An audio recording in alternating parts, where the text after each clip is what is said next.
Michigan is moving on to the Sweet 16 for the 7th time in 10 seasons, and this is how the round of 64 and the round of 32 went for the Michigan Wolverines. They started off with an 101-80 win over 16 seed Howard. They won the second half of that game 51-34 after only holding a 4-point lead at halftime at 50-46. The player of the game in this one was Morez Johnson. He had 21 points, 10 rebounds, and he went 8 for 8 on field goals. He is the 5th player in NCAA tournament history to have 20-plus points, 10-plus rebounds, and shoot 100% from the field. So congratulations to Morez Johnson. Another player who had a big game was Adai Mara. 19 points, 7 rebounds, 6 assists, and 3 blocks. Obviously, you have the 7 rebounds, you have the 3 blocks. He was being a rim protector as usual. But you got to look at the 6 assists. It's not normal that your 7'3" center has 6 assists in an NCAA tournament game.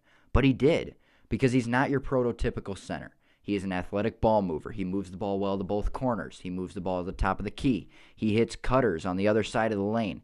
And that is what has made this Michigan offense so good. All of them pass the ball, including their big man center. He's big down low, and he is effective in ball movement. That was huge for this game.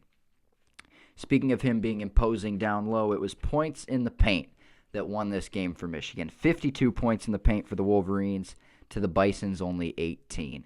The only thing that kept Howard in this game was their three-point shooting. They had 14 threes and shot 48% from behind the arc. And Michigan would win that game to move on to the round of 32. And that's where they took on 9-seed St. Louis. St. Louis was predicted by some to be the big Cinderella in this tournament. But Michigan took them down 95-72. Michigan and St. Louis were 2 of the 6 teams to score 100-plus points in round 1. St. Louis is a very potent offense. They were very good all year. They were top 15 in offensive efficiency, and they were only held to 72 points. They normally average 86.4 points per game. They were only held to 72 in this one. That's 14.4 below their season average. Again, it was size dominance for Michigan in this one. 42 rebounds to 27 for the Billikens. Michigan had 9 blocks, 4 of them by Adai Mara. They had 42 points in the paint. St. Louis only had 30. And another thing Michigan did really well was they held Robbie Avila, Kareem Abdul-Jabbar, Milt Chamberlain, all the nicknames. They held him to only 9 points. All 3 of them were threes, and those were the only shots he made. He went 3 of 13 shooting in that game, and that was big defensively for the Wolverines. They had great ball movement. Michigan had fantastic ball movement in this game. They were creating buckets. They were playing unselfish. They were moving off the ball. They were getting open in the corner. They were cutting through the lane. The passing game was great. They were swinging the ball. They kept their turnovers under 10, which is a key for this team. And all 5 starters finished in double digits. They shot 56% from the field combined, just the starting 5. So that was great for the Wolverines. One of their better shooting performances, maybe of the year. And the player of the game was Yaxel Lendenberg. There's probably no doubt to anybody who watched the game that he was the player of the game. He was a walking highlight reel. He had that Euro step dunk. That was absolutely electric. He had 25 points, 6 rebounds, and he went 3 for 5 from the three-point game. That's a new part of his game, that effectiveness from behind 3. He's been over 40%, well over 40% from behind the arc since the start of the Big Ten tournament. So very well done by Yaxel Lendenberg.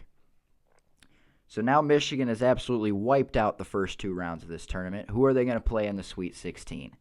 They have been matched up with 4-seed Alabama.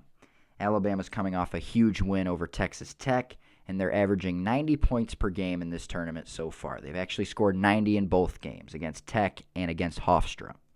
They are 3rd in offensive efficiency, and they are the number 1 scoring offense in the country.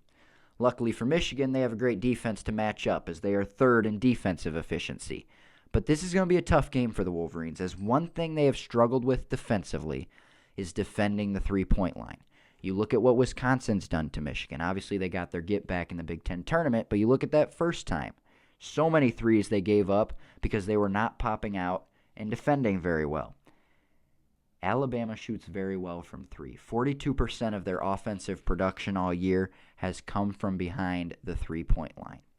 But luckily for Michigan, there's one more wrinkle. Alabama will be without their junior guard, Aiden Holloway, as he had a criminal charge for drug possession. He is second on that Alabama team in points per game and second in assists per game. So hopefully Michigan will be able to disrupt the backups that are playing in that game. And that should hopefully lead to a win for the Wolverines. That game will be Friday at 7:35 on, I believe, TBS. And with a win, Michigan would move on to the Elite Eight, where they would either play Iowa State, the 2 seed, or 6 seed Tennessee. That's all I have for today, and as always, go Blue.